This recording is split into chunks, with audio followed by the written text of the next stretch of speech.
როდესაც ადამიანზე შავი მაგია, ან ნებისმიერი სატანისტური რიტუალია გაკეთებული, ან ნეკრომაგია გაკეთებული, ადამიანი ხედავს ხშირად უცნაურ სიზმრებს, უცნაური სიმბოლიკით. ხშირად ხედავს კოშმარებს. თითქოს რაღაცის სიკვდილს და ძირითადად ადამიანები ამას წინასწარმეტყველებას ან მსგავს რაღაც სისულელებს უკავშირებენ ხოლმე, მაგრამ ადამიანები ვერ ხვდებიან, რომ ისინი ძილშიც იტანჯებიან და იღვიძებენ გამოუძინებლები.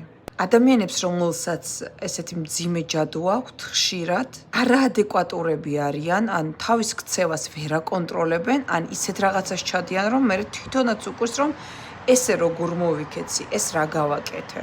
შფოთვაზე, ნერვიულობაზე, უმიზეზო, აგრესიულობაზე რომ აღარაფერი ვთქვათ, ადამიანებს მოსვენება ეკარგებათ და ადამიანები თითქოს ბურუსში ცხოვრობენ.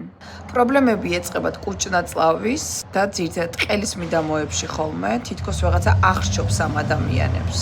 ნეკრომაგიას და ჩაუმაგიას სჭირდება ძალიან სერიოზული გახსნა, ძალიან სერიოზული მოშორება და თუ არა სერიოზული სპეციალისტი, ძალიან სერიოზული სპეციალისტი, თქვენ ამას მთელი ცხოვრება ვერ მოიშორებთ.